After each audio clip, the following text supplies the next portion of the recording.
How's it going, everyone? Welcome back to the Black Metal Rebellion. I'm your host, Jesse Morgan, aka Slammerella, and today we have another review to do, this time on a new band coming out of Serbia called Tishina, with their debut album called Uvod, coming out May 30th of this year, 2022. You can find a preview of the track Dev Cern Ruse, pronunciations apologies, that is on Hypnotic Dirge, bandcamp.com, or you can go to the Tishina official bandcamp.com, links in the description box as always. Now, Tishina is a melodic doom slash death metal band, again, out of Serbia, and it is coming from someone fairly familiar. Now, you'll probably recognize the name Branislav Panic.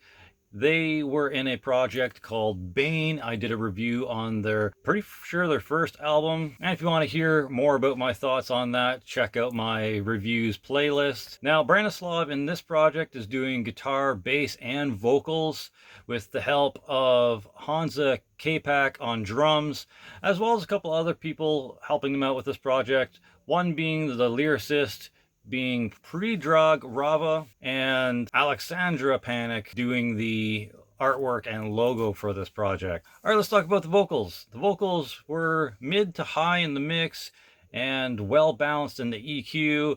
The performance was executed strongly and consistently, and the only thing I can say about the style of these vocals was that they were a deep, raspy growl with slight variations here and there. The guitars, however, is where the spice really kicked in. The guitars were mid to high in the mix volume-wise, also a great EQ. They had this warm, buzzing tone, tuned fairly low as well, I think, possibly A standard. You could expect some atmospheric riffs in this album, some multi-guitar layering in the tracks, some chuggy, palm-muted riffs, some triplets, aka gallop riffs as well.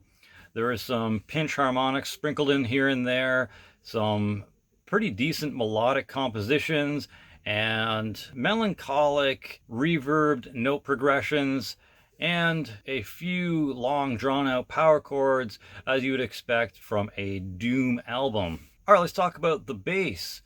At first, I couldn't quite pick it out, but after a few listens to each of the songs, I did notice that it stood out here and there, and once I knew what to look out for, I could hear it. So with that being said, the bass was low to mid in the mix, depending on where it appeared in the song. It was mostly a slight background hum, but it does peak out, like I said, at odd times, and adds a unique flavor to everything going on. However, I do feel it can get lost amongst all the guitar layering. I did enjoy, though, when I could hear it separately from all the guitars. The bass was well done whenever I did hear it, and I definitely enjoyed the little bits of personality that shone through with them. All right, moving on to the drums. They were higher mid-range in the mix, good balance as well. I would say it was a solid performance overall and fit the style that they were going for perfectly. They had a fairly punchy snare and kick drums, very palatable for sure. Hansa portrayed a great use of fills and cymbal work, and honestly flawless transitions. Kudos on the drums. All right, let's talk about a couple of my favorite tracks. So one of the tracks that gets suggested in the press packet is the second track, Dev Cern Ruse. Again, apologies for the pronunciation, but I do agree, this track was really, really good and was one of my favorites off of this album for sure. It had some pretty sweet bass moments. Again, I liked when it popped out and presented itself in front of the rest of the guitaring that was going on, so I enjoyed it when it did peek its head and to go, hey, I'm the bass guitar, check me out. And then it also had this really cool chuggy double kick section in it at one point, really caught your attention. So yeah, definitely agree that Dev Cern Ruse is one of the better tracks on this album. The other track that I found outstanding on here was track number 4, apologies for the butchering of this, Zutro Poslednej Dana.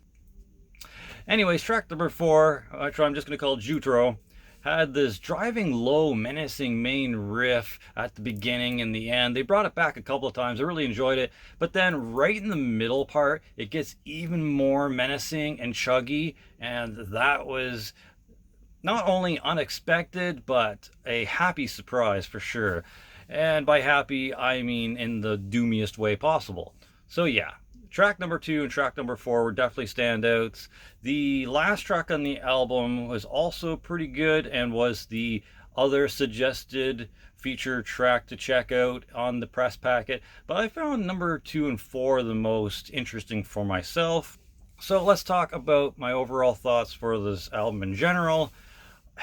I gotta say, it was a dense and imposing slab of atmosphere and emotion. It immediately tosses you into a deep, entrenching void of layered guitars, melody, and foredooming eeriness. You are pretty much musically immersed in sorrow and darkness as soon as you press play, and it doesn't really let up until the final note has rung out. I'm gonna have to say Tishina is the musical equivalent to being submerged underwater 10,000 feet down and left for the anglerfish and eventual death. Now, to finish this review off, I will dive into a few weaknesses or improvements I feel it can have. And I'm not really totally into doom metal or stoner or sludge. I'm more stereotypically into fast stuff, whether it's thrash or the more venomous black metal or the heavier, more brutal side of death metal being slam, etc.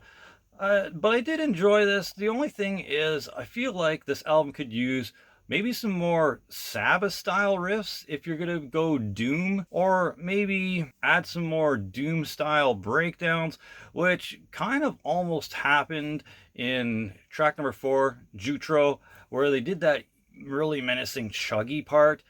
Obviously not a breakdown on the deathcore side of things, but the doom equivalent of such. As for the vocals, they were kind of a one-trick pony, and I mean that in the least offensive way, because that's probably exactly what they meant to do for this project.